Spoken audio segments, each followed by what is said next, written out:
नमस्कार दोस्तों, पेश हूँ आज मैं अपनी एक और कविता लेकर, जो मुझे प्राप्त हुआ है व्हाट्सएप से। इसे लिखा किसने ये तो पता नहीं, पर ये एक हास्य कविता है जिसका शीर्षक है कोरोना से मुलाकात हो गई। आइए शुरू करते हैं। आज रात 11 बजे कोरोना से मुलाकात हो गई। आज रात 11 बजे कोरोना से मुलाकात हो गई। चलते चलते 6 फीट दूर से बात हो गई। मैंने कहा कोरोना बड़ा उधम मचाए हो। मैंने कहा कोरोना बड़ा उधम मचाए हो। चुनावी रैली छोड़कर क्यों मेलों, शादी और कवि सम्मेलनों में आए हो? क्या तुमको भी लगता है डर? क्या तुमको भी लगता है डर सरकारी आयोजनों से? या लाए गए हो तुम भी किन्हीं परियोजनों से? क्या तुमको भी लगता है डर सरकारी आयोजनों से? या लाए गए हो तुम भी किन्हीं परियोजनों से? अब मैं तुमसे तुम्हारा इलाज चाहता हूँ। अब मैं तुमसे तुम्हारा इलाज चाहता हूँ।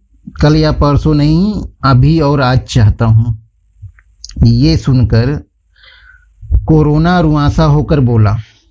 ये सुनकर कोरोना रुआंसा होकर बोला, कवि महोदय तुम सबकी पीड़ा गाते हो, मैं भी तो पीड़ित हूँ, क्यों ना मेरी व्यथा सुनाते हो? कवि महोदय तुम सबकी पीड़ा गाते हो, मैं भी तो पीड़ित हूँ, क्यों ना मेरी व्यथा सुनाते हो? मैं तो पहले आया था लेकिन अब बुलाया है। मैं तो पहले आया था लेकिन अब बुलाया है। सत्ता के सरदारों ने मुझको हथियार बनाया है। उनकी मर्जी से ही अब मैं अंदर बाहर जाता हूँ। फिर भी जाते जाते तुम्हें मैं अपना इलाज बताता हूँ। उनकी मर्जी से ही अब मैं अंदर बाहर जाता हूँ। फिर भी जाते जाते तुम्हें मैं अपना इलाज बताता हूँ। जहाँ जहाँ हिंदुस्तान में चुनाव कराया जाएगा, जहाँ जहाँ हिंदुस्तान में चुनाव कराया जाएगा, वहाँ कोरोना का एक भी मरीज नहीं पाया जाएगा। जहाँ जहाँ हिंदुस्तान में चुनाव कराया जाएगा, वहाँ कोरोना का एक भी मरीज नहीं पाया जाएगा। देश की भोली जनता में समझ का अभाव है।